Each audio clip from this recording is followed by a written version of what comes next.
पैसा बनाने में आप सबका इंटरेस्ट है, वेल्थ क्रिएशन में आप सबका इंटरेस्ट है। हमें यह नहीं पता कि बिजनेस से वेल्थ कैसे क्रिएट की जाती है। आईपीओ होता क्या है? अगर वेल्थ क्रिएशन करनी है, राइट, सो आईपीओ हर एक के लिए मैंडेटरी है। तो अगर किसी बिजनेस को, किसी कंपनी को फंड की ज़रूरत होती है, आप पब्लिक के पास जाते हो अपनी कंपनी में पैसे इन्वेस्ट करने के लिए। अगर आज मेरी 20 करोड़ टर्नओवर और मैं देख रहा हूँ अपनी ग्रोथ होते हुए कि मैं और 2 साल में 100 पे आ जाऊँगा, तो मुझे आज आईपीओ के लिए जाना चाहिए 20 पे या 100 पे आने के बाद? 1973 में धीरू भाई अंबानी ने बिजनेस स्टार्ट किया था और 1977 में उन्होंने अपनी कंपनी लिस्ट करा दी। एक बड़ी सारी मिथ है कि ये किस साइज की कंपनी के लिए है। The first benefit is that your business starts getting valued. कितना टाइम लगता है टोटल एक जर्नी को मिनिमम? कि पैसे आ जाएंगे तो आपका बिजनेस किस लेवल पे ग्रो कर सकता है। आपके पास अपॉर्चुनिटी है कि आपका बिजनेस 1 लाख रुपए कमाए और आपकी वेल्थ 20 लाख रुपए 20 गुना बढ़ जाए। 90% ऑफ द बिजनेसेस को या तो आइडिया नहीं है, और अगर आइडिया है भी तो उनके दिमाग में कहीं ना कहीं डर है। तो अगर आपको एक्सपोनेंशियल ग्रोथ करनी है, तो ग्रोथ तो सब कर रहे हैं, एक्सपोनेंशियल ग्रोथ करनी है तो आपको welcome to a day forward. आज बड़ा इंटरेस्टिंग टॉपिक है, और वो टॉपिक इसलिए इंटरेस्टिंग है क्योंकि पैसा बनाने में आप सबका इंटरेस्ट है, वेल्थ क्रिएशन में आप सबका इंटरेस्ट है। बट वेल्थ क्रिएशन के ना हमारे को लिमिटेड मॉडल ही पता है कि यहाँ पे इन्वेस्ट कर लो, गोल्ड खरीद लो, रियल एस्टेट खरीद लो या कोई म्यूचुअल फंड कर लो। मगर एक्चुअली जब हम अपना बिजनेस कर रहे होते हैं, हमें यह नहीं पता कि बिजनेस से वेल्थ कैसे क्रिएट की जाती है। तो आज हमारे साथ पंकज डावर है। Now Pankaj Dawar is a company secretary and he is also an expert in taking a lot of businesses to IPO। ठीक है, बट इनमें एक बड़ी इंटरेस्टिंग खूबी ये भी है, ये खुद भी बिजनेसमैन है और इन्होंने वेरियस बिजनेसेस किए हैं। So he knows both sides of the table कि एक बिजनेसमैन का पॉइंट ऑफ व्यू क्या होता है और एक कंपनी सेक्रेटरी जब आईपीओ को लेके जा रहा होता है बिजनेस को, तो वो कैसे करता है। तो आज के पॉडकास्ट में आपको ये समझ में आएगी आईपीओ होता क्या है, ये छोटे कंपनीज के लिए होता है, बड़े कंपनीज के लिए होता है, ये इसके बेनिफिट क्या होते हैं, अगर इसके कोई नुकसान है तो वो भी हम देख लेंगे, इसके रिस्क क्या होते हैं, एंड ये किया कैसे जा सकता है। तो आज के पॉडकास्ट में आपको A to Z कुछ भी आईपीओ के बारे में जानना है या अपनी कंपनी को लिस्ट कराने के बारे में जानना है, वेल्थ क्रिएशन के बारे में जानना है, सब कुछ आपको पता चलेगा। और सब्सक्राइब जरूर कीजिएगा, और अगर आपको पॉडकास्ट पसंद आए तो फॉरवर्ड जरूर कीजिएगा। So let's welcome Pankaj. Thank you Vipin. Thank you Pankaj for sparing this time for our podcast. तो सबसे पहले एक क्वेश्चन पूछते हैं आपसे, आईपीओ होता क्या है? Very good. सो आईपीओ क्या होता है, अगर वैसे सिंपल अगर फॉर्म की बात की जाए, फुल फॉर्म की बात करी जाए, तो initial public offering. Okay, right, अब ये थोड़ा सा टेक्निकल लगता है, initial public offering. So basically 3-4 purposes के लिए आईपीओ का टर्म यूज होता है। तो सबसे पहले अगर हम बात करें, जैसे मैं बात कर रहा हूँ इनिशियल पब्लिक ऑफरिंग, तो अगर किसी बिजनेस को, किसी कंपनी को फंड की जरूरत होती है, तो instead of going to a bank, या आपने अपना बैंक का जो भी डेट का एक क्राइटेरिया है वो कर चुके हो, एग्जॉस्ट कर चुके हो, तो अगर आपको और पैसे की जरूरत होती है तो आप पब्लिक के पास जाते हो अपनी कंपनी में पैसे इन्वेस्ट करने के लिए, राइट। सो वो करने के लिए जब आप सबसे पहली बार जाते हो, सबसे पहली बार जब जाते हो, तो उसको हम इनिशियल पब्लिक ऑफरिंग, इसीलिए initial public offer. Exactly, right. But आजकल ये और डिफरेंट तरीके से भी यूज होता है। फॉर एग्जाम्पल, हम कहते हैं कि हमारे को अपनी कंपनी को लिस्ट कराना है, कहाँ पर? स्टॉक एक्सचेंजेस के अंदर। सो अगर आपको स्टॉक एक्सचेंज के अंदर लिस्ट कराना है, तो द फर्स्ट स्टेज इज और first step to basically launch your IPO. Okay, got it. एक बात बताओ, एक बड़ी सारी मिथ है कि ये किस साइज की कंपनी के लिए है। ये एक छोटी कंपनी इसमें जा सकती है या it is only meant for large companies? See, पहले तो ये ऐसा होता था सिर्फ लार्ज कंपनीज के लिए, बट गवर्नमेंट ऑफ इंडिया काफ़ी इसको वो कहते हैं ना, प्रोत्साहन दे रही है, फॉरवर्ड कर रही है कि ये सबके लिए हो। तो 2010 के अंदर ये even small and medium enterprises company, SMEs जिसको हम कहते हैं, उनके लिए भी ये ओपन हुआ। और 2012 में प्रॉपरली स्टॉक एक्सचेंज, जो इंडिया के अंदर हम 2 स्टॉक एक्सचेंज की बात करते हैं, बॉम्बे स्टॉक एक्सचेंज और एक नेशनल स्टॉक एक्सचेंज, एनएससी और बीएससी। तो 2012 से ये एसएमई के लिए भी है। तो ऑलमोस्ट हर कंपनी के लिए आप ये कह सकते हो कि they can go up to IPO. तो इसके एलिजिबिलिटी क्या है और इसके बेनिफिट्स क्या है, या पहले बेनिफिट्स बता दीजिए फिर एलिजिबिलिटी बता दीजिए। परफेक्ट। तो पहले बेनिफिट की ही बात करते हैं। सो एलिजिबिलिटी तो थोड़ा टेक्निकल है, मतलब वो नॉर्मल सी कॉन्वर्सेशन है, कोई वो नहीं है। बेनिफिट क्या है? राइट, बेनिफिट क्या है? तो आपने ना अपनी कॉन्वर्सेशन जहाँ से स्टार्ट की, वेल्थ क्रिएशन, राइट। नॉर्मली एक बिजनेसमैन जो है ना, वो बिजनेस करता है अपना पूरा, लाइक जिसको कहते हैं ना, स्वेट लगाता है, पैसे भी लगाता है, मेहनत करता है, और उसको मिलता क्या है? प्रॉफिट। लाइक जो इट डजंट मीन कि उसको कुछ नहीं मिलता, बट डेफिनेटली प्रॉफिट मिलता है। इंडिया के अंदर खास तौर पे आज की डेट में भी, अभी अगर हम बात देखें पिछले 3-4 साल में आईपीओस का, पोस्ट कोविड तो आईपीओस की भरमार लगी है। स्टिल मैं कहूँगा अभी भी 90% ऑफ द बिजनेसेस को या तो आइडिया नहीं है, और अगर आइडिया है भी तो उनके दिमाग में कहीं ना कहीं डर है कि नहीं नहीं, ये हमारे लिए नहीं है, ये हमारे लिए नहीं है। बट मैं अगर बात करूँ, अगर वेल्थ क्रिएशन करनी है, राइट, सो आईपीओ हर एक के लिए मैंडेटरी है। अभी मान के चलो, मतलब this is the only way. Because हम ना अपनी प्रॉपर्टी की, हम जब अपनी खुद की पर्सनल बैलेंस शीट बनाते हैं ना, बैलेंस शीट मतलब नॉर्मल नेटवर्थ बनाते हैं, तो हम बोलते हैं कि हमारे पास इतनी प्रॉपर्टी है, ठीक है, हमारे पास 500 गज का मकान है, या 5000 स्क्वायर फीट का फ्लोर है, या जो भी, मतलब वॉटेवर प्रॉपर्टी की वैल्यू लगाते हैं। हम अपनी गोल्ड की वैल्यू लगाते हैं, बट हम अपने बिजनेस को वैल्यू नहीं करते, क्योंकि बिजनेस हम ऐसे मान के चलते हैं, यार ये तो हमारा काम है, हम यहाँ काम करेंगे तो हमारे को पैसे मिलेंगे। और ये हैवी फैक्ट भी यही है कि आप जितना काम करते हो उतने पैसे मिल जाते हैं, राइट।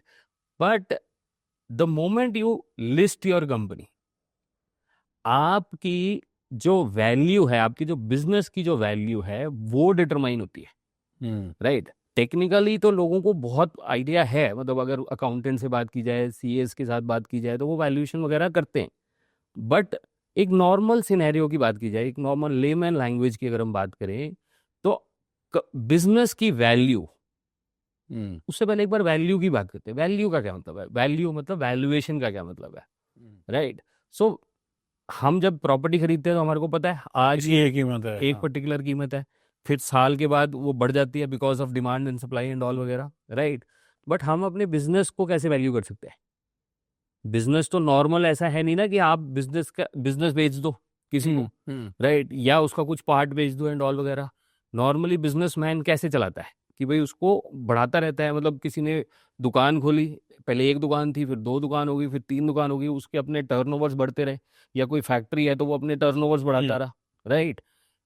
इनसाइड ऑफ दैट आपकी नेटवर्थ भी बढ़ रही है, राइट। वो नॉर्मल सिनेरियो में लोग देखते हैं कि मेरा स्टॉक कितना हो गया, या मेरे बैंक में एफडी कितनी होगी, राइट। बट बिजनेस पर से उसकी वैल्यू, वो वैल्यूएशन जो है वो पब्लिक देती है, या वो देता है जो उस कंपनी का खरीदार है, या इन्वेस्टर है, इन्वेस्ट जो करता है, राइट। प्राइवेट इन्वेस्टर्स भी इन्वेस्ट करते हैं।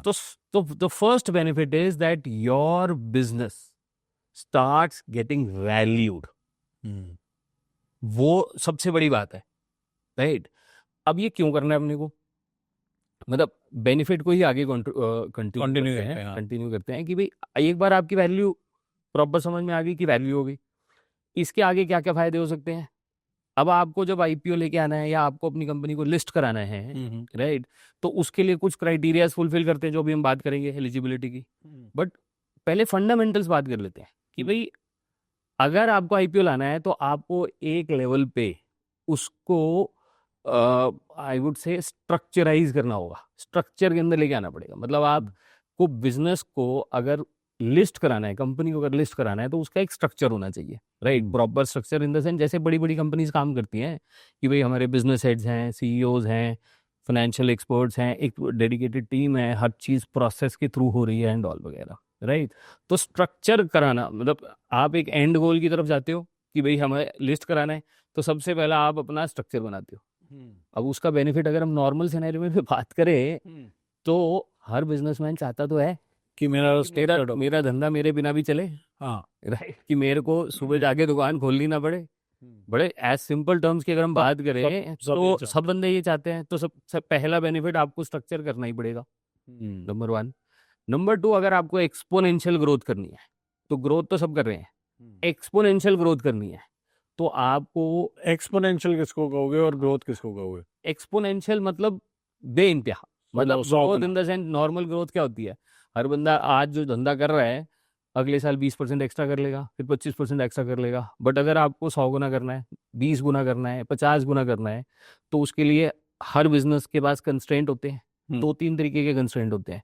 पहला कैपिटल, लिस्ट होते ही आपके पास कैपिटल का कोई इशू है ही नहीं है। सबसे पहले तो आईपीओ लाने पे आपको कैपिटल मिलती है, उसके बाद भी आप एक बार लिस्ट हो जाते हो तो it is very easy, right, कि आप आगे भी फंड रेज कर सकते हो। ठीक है।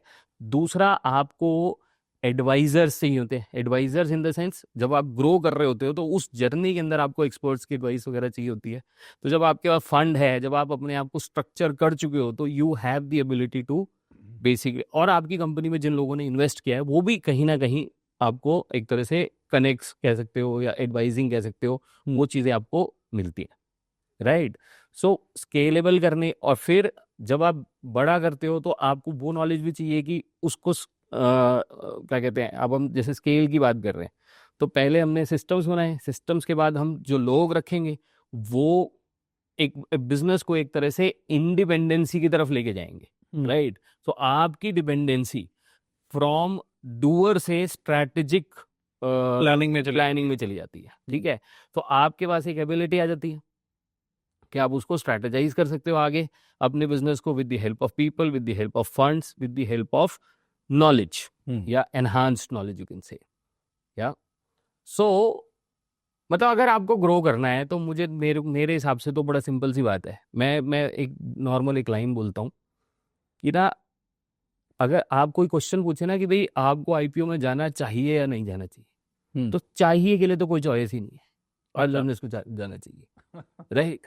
आपकी इच्छा है कि नहीं इच्छा, वो आपके ऊपर है। मतलब अगर आप अपने आप को स्लोली मेंटेन रखना चाहते हो, अगर आपकी इच्छा नहीं है अपने धंधे को बहुत ज़्यादा आगे एग्रेसिवली बढ़ाने की, तो आप चॉइस ले सकते हो। ठीक है। अगर आपको लगता है कि नहीं यार मेरे को बहुत ज़्यादा कंप्लायंसेस, हालांकि ये भी एक मिथ है, लोगों को लगता है कि यार ज़्यादा कंप्लायंसेस बहुत सारे होते हैं। अब देखो, जो बंदा अगर धंधा ईमानदारी से कर रहा है तो कंप्लायंसेस तो प्राइवेट लिमिटेड कंपनी में भी उतने वैसे भी हो रहे उतना ही है, राइट। यहाँ पर थोड़े से आपके डिस्क्लोजर्स जिसको कहते हैं ना, क्योंकि पब्लिक के पास क्या है तो पब्लिक को पता तो होना चाहिए क्या हो रहा है क्या नहीं हो रहा, बस, राइट। अदरवाइज मतलब मेरे हिसाब से तो कोई बहुत ज़्यादा एक्स्ट्रा कोई कंप्लायंसेस है नहीं, राइट। सो आप कंप्लायंट होते हो, जब कंप्लायंट हो गए तो ऑटोमेटिकली आपके सिस्टम्स बन गए, आप इंडिपेंडेंट हो गए, तो मतलब चॉइस है नहीं। बड़ी सिंपल सी बात है। अगर आपको एक्सपोनेंशियली ग्रो करना है तो IPO should be one of your target. उससे आपके पब्लिक ट्रस्ट जीतने में भी इम्पैक्ट आता है। एबिलिटी तो जबरदस्त है। मतलब आप पहली बात, आप आईपीओ ला नहीं सकते ना, क्योंकि मैंने बोला आपके कंप्लायंस पूरे होंगे, कंप्लायंस होने के बाद आपके सिस्टम्स होंगे, तभी आपको अलाउ किया जाएगा आपकी कंपनी को। और अगर जो कंपनी अलाउड हो गई, राइट, जो कंपनी लिस्ट हो गई, तो वो क्रेडिबिलिटी तो गवर्नमेंट ने सर्टिफाई कर दिया क्रेडिबल है, अथॉरिटी ने, सेबी ने सर्टिफाई कर दिया, एक्सचेंज ने सर्टिफाई कर दिया कि हाँ भाई ड्यू डिलिजेंस कंप्लीट है, तो ऑटोमेटिकली कहीं ना कहीं रेवेन्यूज वैसे ही बढ़ सकते हैं। एग्जैक्टली। और बड़ी बात करें अगर बेनिफिट की, हम नॉर्मली बिजनेसमैन अगर आप देखा जाए तो एक बिजनेस की जो रीच है, मतलब लोग जानते हैं उस पर्टिकुलर बिजनेस के, नॉर्मली ऐसा होता है कि लोकल लेवल पे जानते हैं, राइट। फॉर एग्जांपल अगर हम माइंस वगैरह की बात की जाए, कितनी कोल माइंस वगैरह हैं, बिल्कुल, बट हम लोग नहीं जानते। हाँ। कितनी सीमेंट फैक्ट्रीज है, हम सबको नहीं जानते। ऐसे कितने सारे बिजनेस है, वो लोकल लेवल पे ही जानकारी होती है। हाँ, गेट लिस्टेड, राइट, आपकी ऑटोमेटिकली पूरी दुनिया जानती है, एटलीस्ट हिंदुस्तान के अंदर। तो मैं अभी कहीं पढ़ रहा था, 20 करोड़ से ज्यादा लोगों के डीमैट शेयर हैं, राइट। अच्छा, 20 करोड़ लोगों तक इंफॉर्मेशन जाती है, यानी कि मतलब अपना ब्रांड बिल्डिंग जो आईपीओ दे सकता है वो कोई नहीं दे सकता। और ऑटोमेटिक है वो, मतलब जो खर्चा आईपीओ में लगना है वही लगना है। हाँ। मतलब आपको अलग से कोई पीआर वगैरह करने की जरूरत नहीं है, हम्म। राइट? तो credibility, brand building, expansion, there are many many benefits out of. And exit as well. Yes, that is very very important, right? आज नॉर्मली, और आजकल तो ये बहुत सुनने में आ रहा है, राइट, कि जो भी पुराने बिजनेसमैन है उनको उनके बच्चे ज्वाइन नहीं करते, ठीक है, चाहे जितना मर्जी अच्छा बिजनेस कर रहा हो, राइट? उनको लगता है कि नहीं यार, ये आज के हिसाब से नहीं है, राइट? जो जिस तरीके से टेक्नोलॉजी, एआई और जिस तरीके से बच्चों का एक्सपोजर है, सो उनको लगता है कि यार ये बिजनेस मेरे काम का नहीं है, या मैं ये नहीं कर सकता। और मतलब मैंने तो अनगिनत पिछले 3-4 साल से अगर मैं बात करूं, अनगिनत लोगों को सुना है कि अच्छे एस्टैब्लिश्ड बिजनेस पीपल, उनके बच्चे उनको ज्वाइन नहीं करना चाहते, राइट? अच्छा।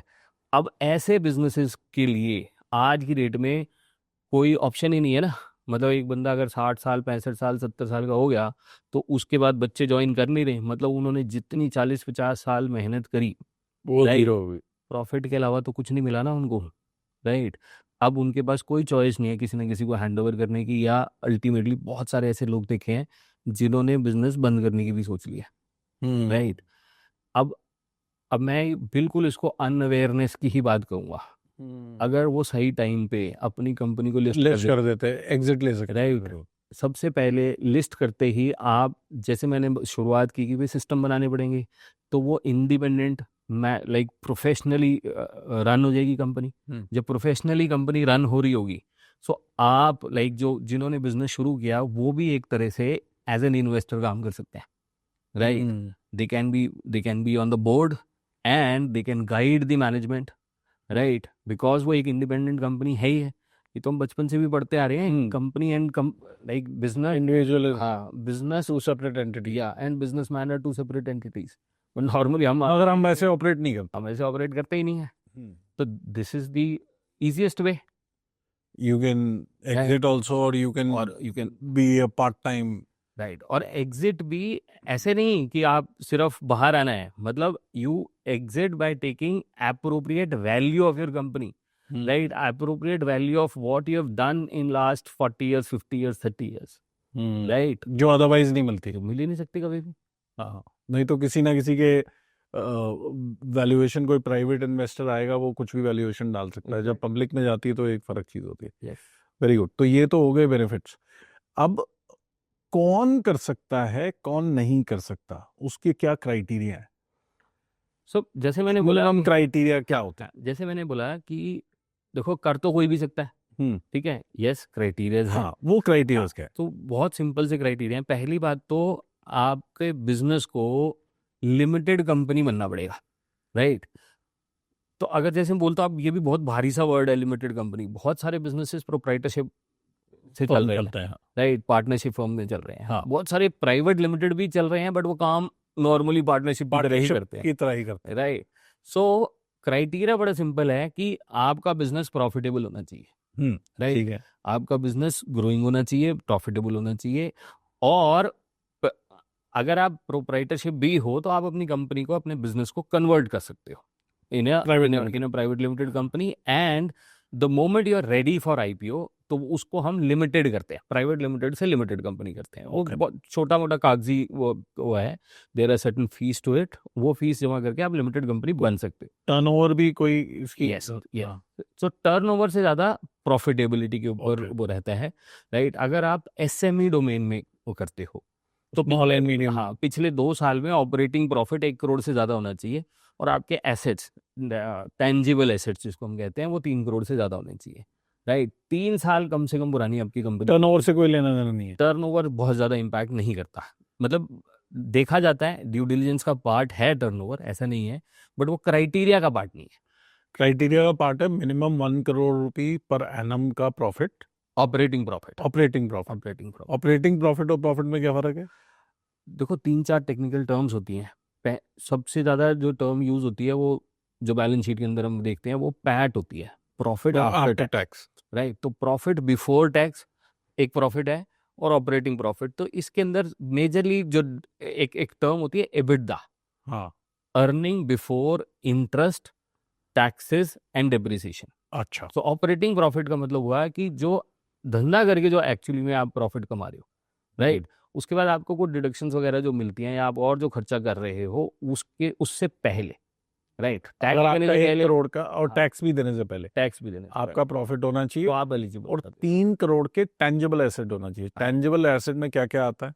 सो टेंजिबल एसेट बड़ा सिंपल सी बात है, जितने टोटल आपके एसेट्स हैं उसके अंदर, तो टेंजिबल एसेट समझने से पहले ये समझ लेते हैं इनटेंजिबल क्या है। इनटेंजिबल का मतलब गुडविल, राइट, इनटेंजिबल का मतलब जिस जिस ऐसे चीज को जिसको हम हाथ भी नहीं लगा सकते हैं, हाँ, राइट, मतलब आपकी गुडविल बेसिकली एक वो हो गया। आपकी एचआर जो है, जो आपकी ह्यूमन रिसोर्स है, वो क्या है? टेंजिबल इंटेंजिबल वो काउंट नहीं होगा, वो एसेट, वो मतलब बैलेंस शीट में रिसोर्स नहीं काउंट, रिसोर्स नहीं राइट। बैलेंस शीट बेसिकली अगर देखा जाए तो बहुत नॉर्मल लेमन टर्म्स में बात की जाए तो एसेट्स और लाइबिलिटीज।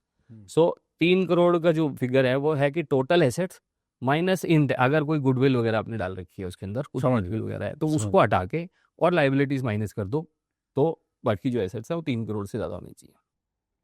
तो ये बस 2 मेन क्राइटेरिया। क्राइटेरिया तो और बहुत सारे हैं बट मेजरली यही है। अगर ये है तो आप बिगिन कर सकते हो वो प्रोसेस। एग्जैक्टली, ठीक है, एग्जैक्टली। जब आप ये बिगिन करते हो प्रोसेस, तो सबसे पहले पहले समझो, पहले कितना टाइम लगता है टोटल एक जर्नी को मिनिमम?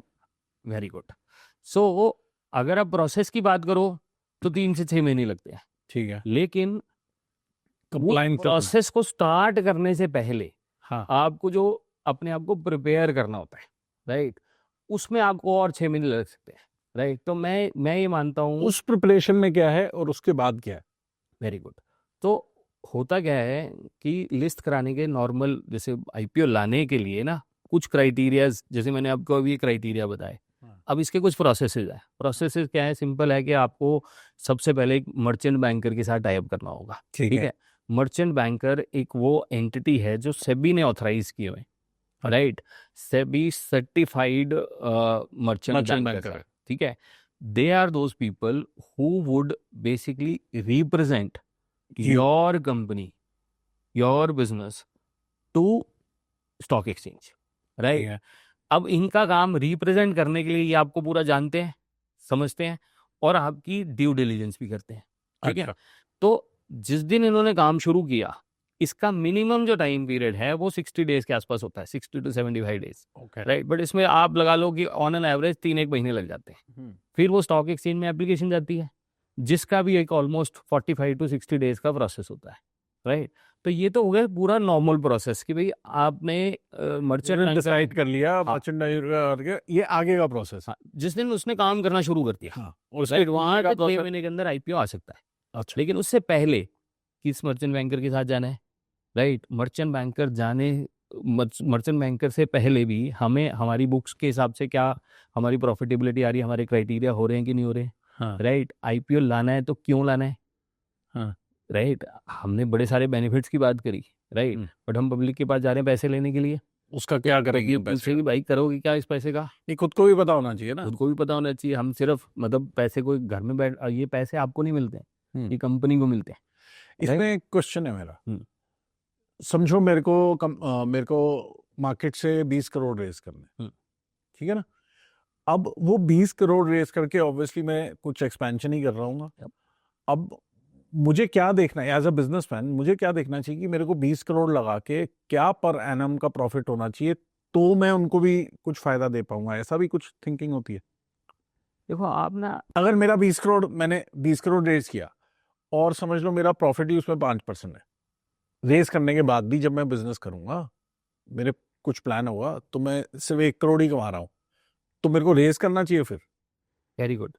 तो बड़ी सिंपल सा क्वेश्चन है, मैं इस क्वेश्चन के आगे क्वेश्चन को आपसे हाँ, पूछता हूँ। बड़ी सिंपल सी बात है, आपने एक बार ये छोड़ दो कि पब्लिक से पैसे लेने हैं, आप ये मान के चलो अगर ये 20 करोड़ आपके पास होते तो आप ये बिजनेस में लगाते, हाँ लगाता।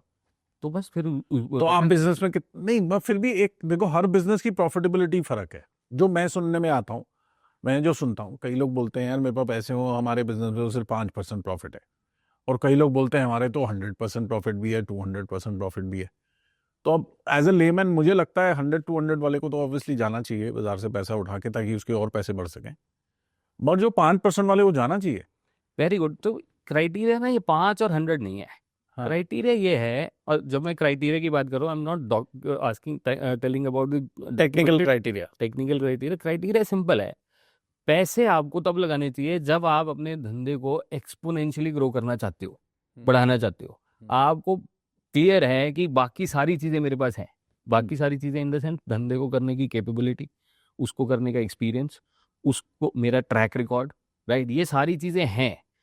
तो हो सकता है कुछ बिजनेसेस के लिए 5% भी जो प्रॉफिट है वो, अब इसके अंदर भी एक और टेक्निकल टर्म है, 5% ऑफ टर्नओवर की हम बात कर रहे हैं या 5% ऑफ इन्वेस्टमेंट की बात कर रहे हैं, राइट। क्योंकि आप 100 रुपये लगा के उसको 1 साल के अंदर 12 बार री इन्वेस्ट कर सकते हो, तो वही बिजनेस 8% का हो गया। अच्छा, आप समझ रहे हो? सो पॉइंट इज सिंपल कि पैसे आ जाएंगे तो आपका बिजनेस किस लेवल पे ग्रो कर सकता है, उसमें इंटरेस्ट है। पब्लिक आपके पास पैसे क्यों लगाएगी? इसलिए नहीं लगाएगी कि आप देखने में बहुत अच्छे हो या आप 30 साल से काम कर रहे हो एंड ऑल वगैरह, इसीलिए लगाएगी कि आप पिछले 5 साल 10 साल 3 साल से जो काम कर रहे हो उस धंधे के अंदर पोटेंशियल है ग्रो करने का।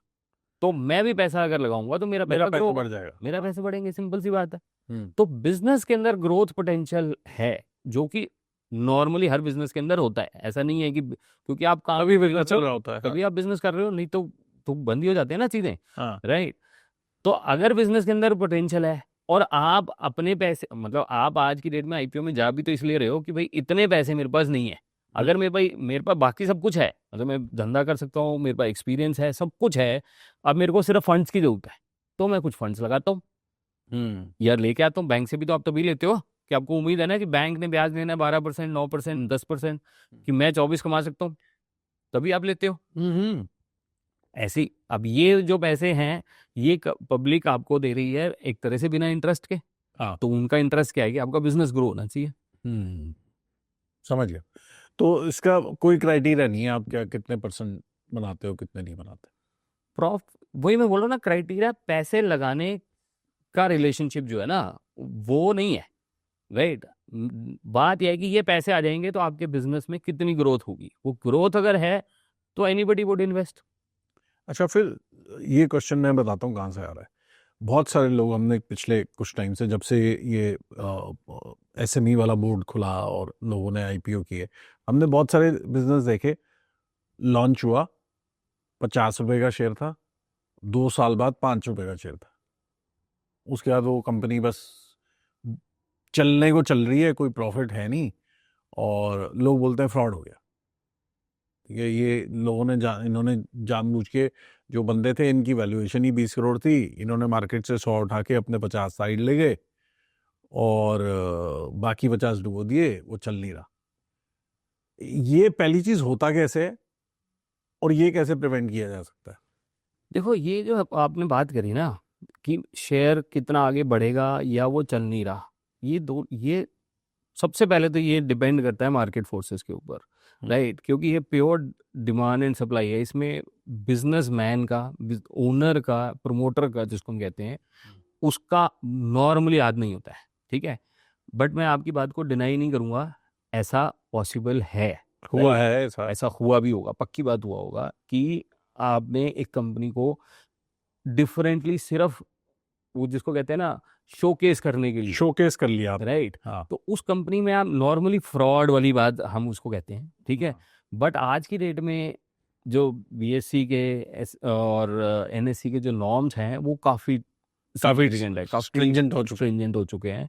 तो they do each and every check, right. वो मतलब किसी एक तरीके की डिलीजेंस नहीं है जो वो नहीं करते। मतलब उनकी due diligence involves legal due diligence also, उनकी due diligence involves your financial due diligence, operational due diligence, पूरे प्रोसेसेस समझना एंड ऑल वगैरह, राइट। सो मेरे हिसाब से मैक्सिमम आईपीओस प्रॉपरली डिलीजेंट होके ही आते हैं, राइट। ओके।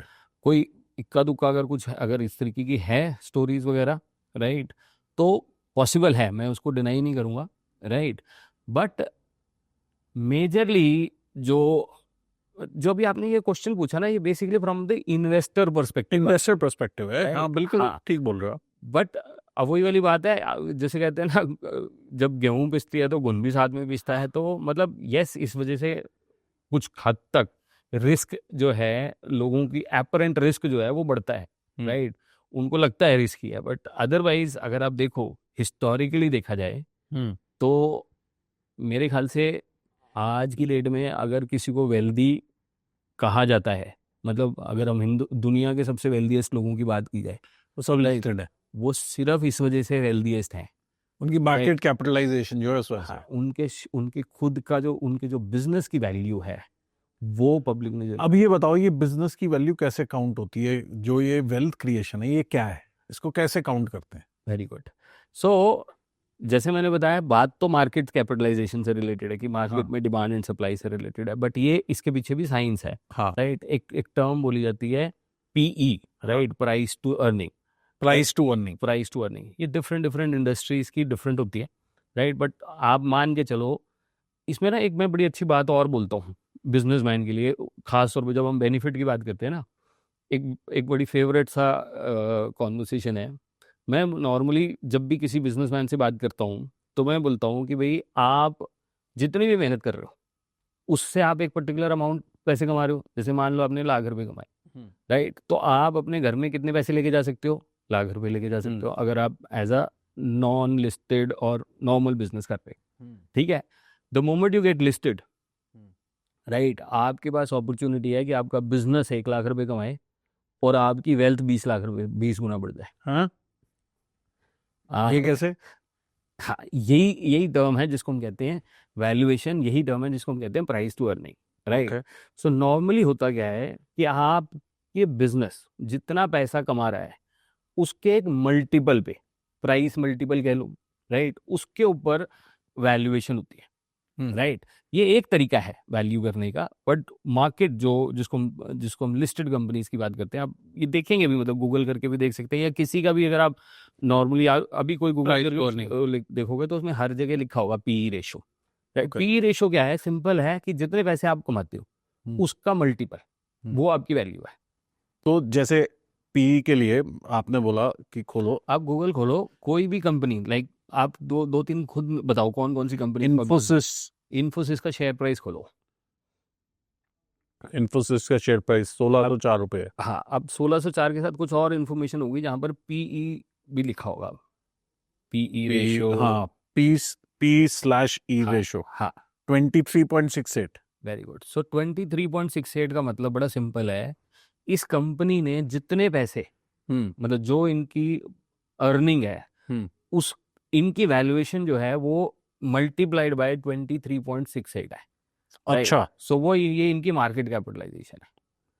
ओके। तो जो उन्होंने कहते हैं प्रॉफिट तुम कमाया हाँ, लास्ट ईयर इनटू 23.68 कर दो, वो उनकी मार्केट कैप है। एग्जैक्टली। तो अगर आप देखो, आप ₹1 कमा रहे हो, जैसे इसकी मार्केट कैप लिखी हुई है 6.66 लाख करोड़, राइट, तो 6.66 लाख करोड़ डिवाइड बाय 23.8 करेंगे तो वो उनका अर्निंग है, अच्छा, right. So that is the size of the company और that is the valuation of the जैसे हम TCS शेयर प्राइस करें, कंपनी, राइट। कोई और देखो, टीसीएस तो फिर वही होगी ना, टेक्नोलॉजी कंपनी होगी। आप बताओ किसको देखें हम? बाटा देखो, बाटा शेयर प्राइस, बाटा शेयर प्राइस, इसमें वो उसका ब्लॉक नहीं आ रहा, एक मिनट को। हाँ, इसका 958 का शेयर है, पी रेशो है इसकी 71.53। तो 71.53 times of their earning is their valuation. So आप बट अब एक चीज बताओ, अब एक चीज बताओ, उसकी 23.68 थी और उसकी 71 टाइम्स, ऐसा क्यों? क्योंकि इंडस्ट्री डिफरेंट है, राइट, उस हिसाब से पोटेंशियल का डिफरेंस वगैरह है, राइट। तो ये अलग अलग इंडस्ट्री का, जैसे बैंकिंग देखोगे तो हो सकता है 19-20 के आसपास हो, अच्छा, right, but on an average ये आप ये लगा के चलो 25 से 30 के आसपास, अगर सबका पूरा एवरेज लगाते हो तो 25 से 30 के आसपास है, राइट। तो अगर कोई 1 करोड़ साल में कमा रहा है तो उसकी कंपनी की वैल्यू 25 करोड़ हो 25 सकती करोड़ है। है। अब मजे की बात है, देखो, अगर आप बिजनेस नॉन लिस्टेड या मतलब जिसको हम कहते हैं, आप एक नॉर्मल जैसे नॉर्मल चलाते हैं। से चला रहे हो, तो आप 1 करोड़ कमाते हो तो उसके ऊपर टैक्स देते हो। आज हाँ, की डेट में बिल्कुल तो टैक्स भी 40% के आसपास है। बिल्कुल ठीक है, देते और ये सिर्फ इंडिया की बात नहीं है कि इंडिया वर्ल्ड में वाइड टैक्स है, जा रहा है, हाँ, वर्ल्ड वाइड है। World wide. राइट। अगर आप पैसे, अगर आप लिस्टेड में हो तो आपकी वेल्थ जो है वो 25 टाइम्स या 70 times what ever P ratio उसकी चल रही है। सो आप, बड़ी सिंपल सी बात है, 1 करोड़ के ऊपर आप घर तो 60 लाख रुपए लेके जा रहे हो। राइट। और ये इससे आपकी वैल्यू बढ़ रही है, 1 करोड़ के बदले में 25 करोड़। कल को अगर आप इसको बेचते हो तो आपको टैक्स भी 40% नहीं लगेगा। अच्छा, तब आप कैपिटल गेन उसमें आ जाओगे जिसका टैक्स 12.5% है। राइट। और सब सरचार्ज वगैरह मिला के 15 सवा 15% के आसपास पड़ता है। तो मतलब आप देख रहे हो एक्सपोनेंशियल बेनिफिट, लाइक वेल्थ कैसे बन रही है। जैसे प्रॉपर्टीज के अंदर भी तो यही होता है ये कि तो उससे भी जैसे ज्यादा हो गया वैसे, अगर आप एक लेवल पे। हाँ, एक लेवल पे नहीं है, वैसे भी मतलब हिस्टोरिकली अगर आप देखोगे तो equity is the most earning. और अगर हम वेल्थ क्रिएशन की बात करते हैं तो it is the number 1 wealth creation tool. Right. Gold, property, ये कहीं पीछे है उनसे। इक्विटी मतलब एज एन इन्वेस्टर या as as a business person who is coming up with an IPO? So जो बिजनेस पर्सन आईपीओ लेके आ चुका है तो उसकी जो भी इन्वेस्टमेंट है वो अच्छा, इक्विटी में कन्वर्ट वो होगी। इन्वेस्टर भी तो हो गया अपने बिजनेस में। वही तो, वो इन्वेस्टर आज भी इन्वेस्टर ही है वैसे वो, हाँ, बट अब वो और उसको इन्वेस्टर के कोई बेनिफिट नहीं मिल रहे। एग्जैक्टली। आज आप बात करते हैं ना, दुनिया का सबसे अमीर आदमी कौन है?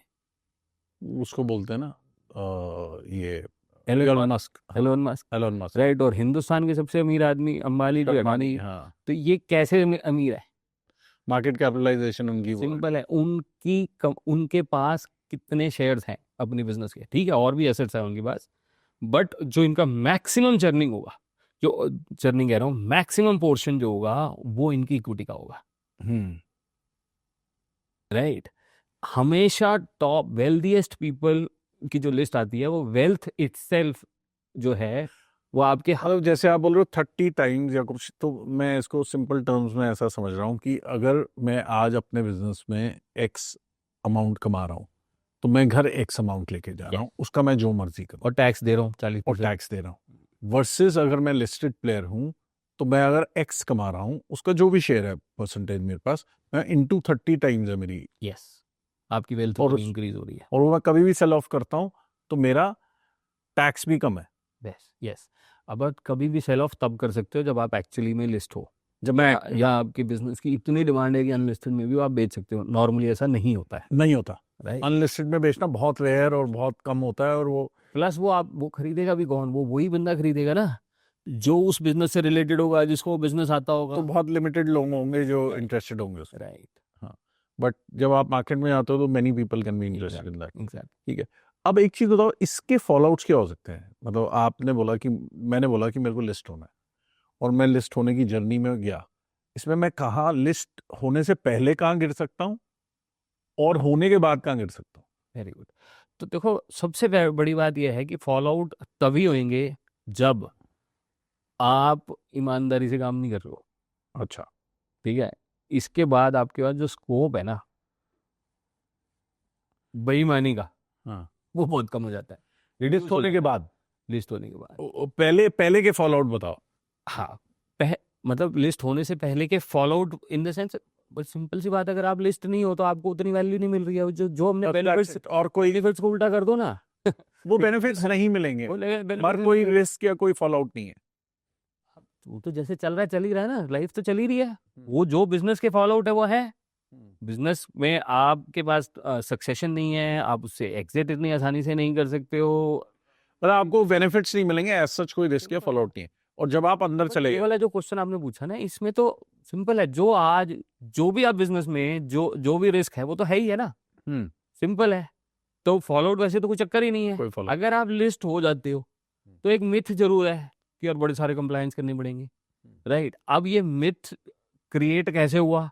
ये यस डेफिनेटली आपके पास बहुत ज़्यादा स्कोप रहता नहीं है कि आप अपनी टैक्स को या अपनी बुक्स को इवेड कर सको। राइट। आपको डिस्क्लोजर्स करने पड़ते हैं। ठीक है। और बड़े ऑब्वियस सी बात है, जब आपको वैल्यू मिल रही है, पब्लिक आप उसमें इंटरेस्टेड, आपको क्या प्रॉब्लम है? पता होना चाहिए ना कि क्या हो रहा है क्या नहीं हो रहा, राइट? अदरवाइज कोई ऐसे कोई डिफरेंट सा कोई कंप्लायंस नहीं है, right? Yes, you have to be compliant and you have to disclose whatever is happening, right? In or whatever, what are the major steps you have taken, or what are the major incidents which has happened, what are the major you can say I would say कि कौन कौन से major happening हुई है, right, आपके business के अंदर, चाहे वो प्लस साइड में हो चाहे माइनस साइड में, उसको डिस्क्लोज करना होता है so that public is aware, that's it. कुछ हाइड नहीं कर सकते। हाँ, मतलब कर सकने वाली बात नहीं, करना भी क्यों है? करना भी क्यों? अब दूसरा सवाल कि अगर आज मेरी 20 करोड़ टर्नओवर है और मैं देख रहा हूँ अपनी ग्रोथ होते हुए कि मैं और 2 साल में 100 पे आ जाऊंगा, तो मुझे आज आईपीओ के लिए जाना चाहिए 20 पे या 100 पे आने के बाद? देखो, इसका ना आंसर ना, मैं ये वाला क्वेश्चन मेरे से बहुत लोगों ने पूछा, अच्छा। बहुत लोगों ने पूछा है कि कब होना चाहिए। हम्म। यस, टाइमिंग जरूरी है, ठीक है, बट टाइमिंग किस चीज के ऊपर डिपेंड करेगी? टाइमिंग डिपेंड करेगी आपके बिजनेस के सिस्टम्स अगर ठीक है, वो बन चुके हैं प्रॉपरली, आपका बिजनेस जो जिस भी लेवल पे है वो स्केलेबल ऑलरेडी है, तो आपको एक दिन भी वेट नहीं करना चाहिए। मैटर नहीं करेगा 20 पे, कई लालच आता है यार, जब मैं 100 पे हूँगा मेरे को वैल्यूएशन बेटर मिलेगी। वो तो हमेशा ऐसा होगा ना। अब आप सोचो, आज आप 20 से 100 पे जाओगे, तो 20 से 100 पे जाने पे आपको पैसा लगेगा, आपको एफर्ट्स लगेंगी, वो सब कुछ लगेगा। अब डिपेंड करता है कि आपके पास इस समय अगर आपके पास एडिक्वेट कैपिटल है तो आपको नहीं जाना चाहिए, पूरी सिंपल सी बात है। आप जहाँ तक लेके जा सकते हो अपने आप लेके जाओ, ठीक है, और फिर वो करो। अब आप सोचो, आज आप 20 करोड़ पे हो, आपको आज इमीडिएटली मान लो 5 करोड़ और मिल जाते हैं, तो वो जो 100 तक पहुंचने की जर्नी है वो फास्ट हो जाता वो जल्दी हो जाएगी। तो पैसे, जो आपकी वैल्यूएशन है, वो तो हर हर रोज आप एक तरह से, या हर 3 महीने बाद, हर मतलब जैसे जैसे आप Change ग्रो कर कर रहे रहे हो, जैसे आप ग्रो कर रहे हो वैसे आपकी वैल्यूएशन ग्रो हो रही है, एज सिंपल एज दैट। ये आपने बड़ी इंटरेस्टिंग चीज बोली कि जब आपके सिस्टम्स इन प्लेस हैं तब आप चले जाओ। एग्जैक्टली। तो आपका कहने का मतलब ये है कि आप 100 करोड़ पे भी हो सकते हो और तब भी आपके सिस्टम प्लेस पे नहीं है, और 20 पे हो सकता है आपके सिस्टम इन प्लेस है। एग्जैक्टली। और मजे की बात है, अगर आप 20 पे आपके सिस्टम इन प्लेस हैं और आप आईपीओ पे चले गए, तो आप एक दायरे के अंदर तो आ ही गए ना, ठीक है, तो आपके पास चॉइस ही नहीं है, आपको सिस्टम हमेशा रखना ही पड़ेगा। तो वो 20 की जगह 100 से 1000 पहुंचने में कभी दिक्कत नहीं आएगी। और अगर आप 100 तक पहुंच गए और आपके सिस्टम इन प्लेस नहीं है तो थोड़ी मुश्किल होगी मेरे ख्याल से सिस्टम प्लेस करने में, ऑब्वियसली बात है, क्योंकि तब आपका फिलावरेज आ चुकी होगी और आपको नहीं रिक्वायरमेंट भी तो ज्यादा होगी। प्लस आपको सिस्टम इन प्लेस लाने में और मुश्किल होगी क्योंकि आप फैला चुके होगे इतना बिजनेस। कह सकते हो आप, कह सकते हो, यस। क्योंकि बहुत लोग मैंने देखा बहुत बड़ी जल्दी वहां 100 तक तो पहुंच जाते हैं और उसके उनके सिस्टम कुछ नहीं होते। तो मैं ना इस क्वेश्चन को ना ऐसे कुछ आंसर करता हूँ कि मैं कह रहा हूँ, देखो मैं आपसे सारे क्वेश्चन एकदम बिल्कुल उस लेवल पे पूछ रहा हूँ जो एक नॉर्मल बिजनेसमैन पूछेगा। बिल्कुल वहीं से ही आपको जवाब दे रहा हूँ। मेरे हिसाब से आईपीओ जितनी जल्दी हो सके उतनी जल्दी लाना चाहिए, राइट? बट आईपीओ लाने के लिए एक जो मैंने आपको प्रोसेस बताया, merchant banker approval and all वगैरह का, वो चीज़ें अगर आप कंप्लाई आज कर सकते हो, और आप देख रहे हो कि मेरे बिजनेस की ग्रोथ है, और आप देख रहे हो कि मेरे पास अगर पैसे और आते हैं तो मैं इसको और ज़्यादा अच्छे ढंग से कर सकता हूँ, तो आपको रुकना नहीं चाहिए। बड़ी सिंपल सी बात है, राइट? अब वो जब आप रेडी हो जाओ, आप 20 पे रेडी हो, 100 पे रेडी हो, 500 पे रेडी हो। आज इंडिया का जो सिनेरियो है, the way India is growing, उसमें एज अ लिस्टेड कंपनी मेरे कितने बेनिफिट्स हैं, मतलब अदर देन जो आप बता चुके हो इंडिया के सिनेरियो के साथ? देखो इंडिया, हम न्यूज़ रोज ही देख रहे हैं, राइट? आज की डेट में अगर जीडीपी ग्रोथ की बात की जाए, ग्रोथ रेट की बात की जाए, तो India is the fastest growing, right? तो अगर ग्रोथ यहाँ पर सब है, मतलब एक्चुअली में बाहर से लोग यहाँ आ रहे हैं, अपने सेटअप कर रहे हैं, राइट? आज सुबह की पेपर में मैं देख रहा था, एप्पल का 50 बिलियन से ज़्यादा क्रॉस हो गया, राइट? एक्सपोर्ट्स यहाँ से इंडिया से हो गया। So when the entire world is looking at India, so और ग्रोथ है ही यहीं पर ही, like even the government is creating a lot of infrastructure and lot of I would say environment where people can grow, right? So India के अंदर तो हमेशा ही बेनिफिट है, मतलब this is the time actually. अच्छा, ऐसा भी होता है कि once you're a listed company, certain opportunities जो आपके पास वैसे लोग नहीं लेके आते, तो लिस्टेड कंपनीज के पास आनी शुरू हो जाती हैं। ऑब्वियसली Global level- क्रेडिबिलिटी की बात की, देखो आपको स्टॉक एक्सचेंज ने सर्टिफाई कर दिया that you are like fully compliant company. आप अपने नंबर्स मतलब पब्लिश कर रहे हो, जो एक्चुअली पब्लिश अगर हो रहे हैं तो दुनिया को पता चल रहे हैं, तो क्रेडिबिलिटी तो ऑलरेडी आपकी मतलब बनना चालू हो गई। तो इसमें तो कोई डाउट ही नहीं है कि दो लोग, एक लिस्टेड कंपनी का डायरेक्टर और एक अनलिस्टेड कंपनी का डायरेक्टर, अगर वो दो लोग किसी अनजान जगह पे अनजान मतलब कॉन्ट्रैक्ट लेने जा रहे हैं, तो लिस्टेड कंपनी के डायरेक्टर और लिस्टेड कंपनी का वजन जो है वो हमेशा ज़्यादा होगा। हमेशा ज़्यादा होगा। Why? Because they have been like certified. They have been certified by the stock exchange that they are a diligence company. एक चीज़ और बताओ, कोई ऐसी स्टोरी बताओ किसी किसी किसी भी कंपनी की, आपने लिस्ट कराई हो या किसी और ने लिस्ट कराई हो, बिफोर एंड आफ्टर की, ऐसा क्या हुआ उनके साथ? मेरे ख्याल से ना, अभी बिफोर एंड आफ्टर को छोड़ते हैं, अगर हम बात करें, अभी हमने बात की हिंदुस्तान के सबसे अमीर आदमी, राइट, अंबानी की हमने बात करी, हाँ, राइट, अदानी की हमने बात की, ये क्यों इतने वेल्दीएस्ट हैं? Because of listing, right. मैं अभी कहीं मतलब कहीं पढ़ रहा था, 1973 में धीरू भाई अंबानी ने बिजनेस स्टार्ट किया था, 73 में। ओके, और 1977 में उन्होंने अपनी कंपनी लिस्ट करा दी, 77 नहीं, 4 साल के अंदर अंदर। तो अभी आपका क्वेश्चन था ना कि कब करानी चाहिए, मैं तो कह रहा हूँ जल्दी से जल्दी करानी चाहिए, राइट। उनका विजन बड़ा क्लियर था ना, राइट। उन्होंने जिस तरीके से ग्रोथ किया है, लाइक, और आज से नहीं है, मेरे ख्याल से 50 साल हो गए। 25 साल से तो दे आर दी नंबर 1 और the most like wealthiest company and all वगैरह, राइट। सो मतलब मैं बार बार ये बात कह रहा हूँ कि कोई चॉइस नहीं है।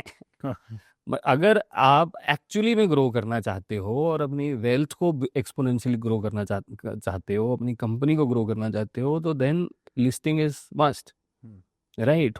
हजारों एग्जांपल्स हैं पीछे जो हुए, जो लिस्ट हुई हैं। ये 73 to 77, ये तो मेरे को पता ही नहीं था। I think a lot of people won't know this. Possible है। पंकज, एक बात बताओ, ये तो हो गया personal benefit as a businessman मेरा, बिजनेस को और क्या बेनिफिट होता है, या फिर बिजनेस में जो एम्प्लॉयज हैं उनको क्या बेनिफिट होता है? तो एक बड़ी अच्छी बात बताता हूँ, देखो हम ना आजकल मर्जर्स एक्विजिशन के बारे में बड़ा सुना होगा आप लोगों ने, हाँ, करेक्ट। राइट। अभी अगर आप एक अनलिस्टेड कंपनी हो और आप चाहे बहुत अच्छे साइज की कंपनी भी हो, राइट, और आप किसी और कंपनी को एक्वायर करते हो, ठीक है, तो एक्वायर करने के लिए नॉर्मली आपको कैश इन डील करनी होती है, खरीदना ठीक है? होता, हाँ। लिस्ट होने के बाद even this acquisition becomes a lot of easy, right? Even if you don't have like that kind of a capital, you can still buy a company and issue shares, right, against that particular price. For example, like आपकी company की capitalisation 500 crore है, ठीक है। ठीक है। अब 500 करोड़ में अभी जैसे हमने बात की, अगर मान लो 20 का मल्टीपल है, तो आपका प्रॉफिट तो आ रहा है कोई 25 करोड़ के आसपास, हाँ, और आपको एक्चुअली लगता है कि यार it makes more sense if I acquire, आपके बिजनेस से रिलेटेड कोई और कंपनी ऐड कर देता हूँ, तो ये 25 करोड़ को मैं मान लो 50 करोड़ लेके जा सकता हूँ, ठीक और है। वो सामने वाली जो कंपनी है वो अनलिस्टेड कंपनी है, हम्म, उसको उतनी वैल्यू नहीं मिलेगी। अब वो 25 करोड़ अगर प्रॉफिट कमा रहा है और मान लो वो कंपनी अपने को 100 करोड़ में मिलती है, ठीक है, तो आपका तरीका है भाई, या तो आप बैंक से लोन लोगे, राइट, या अपने फंड्स को लगाओगे। But if you are a listed company it becomes very very easy, या आप उनको खरीद सकते हो और उसके बदले में आप फ्रेश इशू कर सकते हो शेयर उसी को, उस कंपनी, उस जो भी उनके प्रमोटर्स हैं, हाँ, राइट। तो बेसिकली जो कंसिडरेशन है वो in terms of share swap हो सकती है, राइट। अच्छा, और वो मतलब it is not a very difficult thing, right. आप अपनी कैपिटल इंक्रीज करके या आप लाइक फ्रेश इशू करके इजीली वो हम मतलब उस डील को कर सकते हैं, ठीक है। और सबसे बड़ी बात है, जो सामने वाली पार्टी है जिसको हम मतलब बाय आउट करने की बात कर रहे हैं, चाहे पार्शियल है चाहे फुल है, उनके लिए भी बेस्ट बेनिफिशियल है, because they become invested in your company. हाँ, अब इसका मतलब क्या हुआ, they don't have to necessarily exit from the benefit point of view, क्योंकि आज हमने उनको 100 करोड़ के शेयर दे दिए, ठीक है, अब आपकी कंपनी ग्रो हो रही है तो वो भी ग्रो हो रहे हैं। करेक्ट। मतलब आप अगर 5,000 करोड़ पे पहुंच रहे हो तो उनकी वेल्थ भी 100 से किसी एक पर्टिकुलर लेवल पे पहुंच रही है। वाह वाह। और लोगों को, एम्प्लॉइज को क्या बेनिफिट है? ये ईसॉप का नाम सुना होगा आपने, ESOP। एम्प्लॉय स्टॉक ऑप्शंस, ठीक है। दो हम ये प्राइवेट लिमिटेड कंपनीज में भी दे सकते हैं, ऐसा नहीं है, लॉ के हिसाब से हम दे सकते हैं, बट लिस्टेड कंपनी के ईसॉप्स एम्प्लॉयज के पास होना is a matter of not only pride, but एक मतलब एक बहुत अच्छा बोनस या बहुत अच्छा इंसेंटिवाइजेशन स्कीम के हिसाब से मतलब यूज होता है, राइट। तो एक एम्प्लॉय की सैलरी मान लो 1 लाख रुपए है, आप में साल के 12 लाख रुपए उनकी सैलरी हो गई, अगर आप उनको कुछ परसेंटेज या कुछ नंबर ऑफ शेयर देते हो, so the employ has the benefit of growing with the organization. अब इससे क्या होगा, दो चीजें, एक तो एम्प्लॉय को पैसा तो मिल ही रहा है, राइट, उसको आपने ईसॉप दे दिए over a period of 3 years 5 years, उसकी भी वेल्थ बन रही है, राइट। अब इस वजह से वो उसकी जो क्या कहते हैं कंपनी में बिलोंगिंगनेस जो है, जो लॉयल्टी है वो बढ़ती है, क्योंकि उसको ये पता है कि मैं चाहे मैं मतलब 0.001% ऑफ द कंपनी इसका काम कर रहा हूँ, लेकिन मेरे एक्शन से इस कंपनी का प्रॉफिट बढ़ रहा है और कंपनी का प्रॉफिट बढ़ रहा है, तो मैं भी मेरा प्रॉफिट बढ़ रहा है, राइट। तो आपने एक्चुअली अपने एम्प्लॉय को भी ओनर बना दिया। दैट्स द सो मतलब जो भी मैंने आपको ये बताया, ये पॉसिबल तो प्राइवेट लिमिटेड कंपनी में भी है, since listed company has a tradable value, right. वो एग्जिट इजी है, वो इजी है उनके लिए, राइट। तो वो एक अच्छा इंसेंटिव, बड़े बड़े बैंक्स, बड़ी बड़ी कंपनीज, राइट। और आपने सुना भी होगा बहुत सीनियर लेवल एम्प्लॉइज वगैरह को काफी ईसॉप्स मिलते हैं, they made good amount of money, वो फिर they stay put with the company as well. Pankaj, एक चीज और बताओ, 3 तरह की इंडस्ट्रीज होती हैं, सर्विस होती है, ट्रेडिंग होती है, मैन्युफैक्चरिंग होती है, क्या सबके लिए इक्वल बेनिफिट है या आप किस तरह के बिजनेस में उस पर भी मैटर करता है? तो बेनिफिट तो देखो सबके लिए बराबर ही है, राइट, बट यस वैल्यूएशन का फर्क होता है। वैल्यूएशन जो है वो डिपेंड करती है काफ़ी फैक्टर्स के ऊपर, ठीक है। कुछ तो जनरल फैक्टर है, जैसे ग्रोथ का पोटेंशियल कितना है, राइट, फिर इंडिपेंडेंट टू पीपल कितना है, राइट। आजकल जैसे इनोवेशंस एआई एंड ऑल वगैरह चल रहा है, तो वो किस तरीके की इंडस्ट्री है। बट मोटा मोटा जैसे हमने 3 ट्रेडिशनल इंडस्ट्रीज की बात करी, तो सर्विस इंडस्ट्रीज को थोड़ा सा वैल्यूएशन हमेशा ज़्यादा मिलती है, ओके, राइट। उसका कारण बड़ा सिंपल है, उसकी जो इन्वेस्टमेंट है वो फिजिकल इन्वेस्टमेंट कम है, राइट। एसेट लाइट एक टर्म नॉर्मली इन्वेस्टमेंट बैंकिंग के अंदर यूज करते हैं। तो एसेट लाइट मॉडल में पब्लिक को भी और इन्वेस्टर को हमेशा वो रहता है कि यार एसेट पे डिपेंडेंसी कम है और टर्नओवर ज्यादा है, हाँ, तो ऐसे बिजनेसेस की ग्रोथ भी जल्दी होती है, राइट। तो इस वजह से सर्विस इंडस्ट्री हमेशा थोड़ा सा एज पे रहती है, एज इन द सेंस थोड़ा एज उनको मिलता है, राइट, ज्यादा वैल्यूएशन को लेके, तो उनकी वैल्यूएशन हमेशा थोड़ा सा बेटर हुई मैन्युफैक्चरिंग और ट्रेडिंग के मुकाबले। हाँ, फिर सर्विस में टेक भी आता है, हाँ, टेक को सर्विस में गिनोगे, एग्जैक्टली। एंड फिर मैन्युफैक्चरिंग दो एसेट हैवी होता है, बट मैन्युफैक्चरिंग में एक बेनिफिट ये है कि वो लॉन्ग लास्टिंग होता है, मतलब जो लंबे ऑर्डर्स होते हैं, मतलब उसका एकदम ही खत्म होने का कोई चांसेस नहीं रहता, इस वजह से इन्वेस्टर्स को वो भी पसंद आता है, right.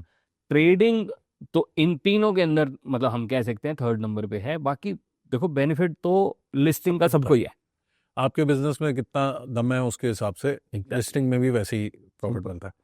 So thank you so much, Pankaj. Thank you. I am sure this has been very useful for our audiences. And thank you, everybody. If you have any questions, do ask us. Put it in the comment section. Pankaj will answer for you. और अगर आपको कुछ भी इसमें से थोड़ी सी value मिली, do share with others. Thank you so much.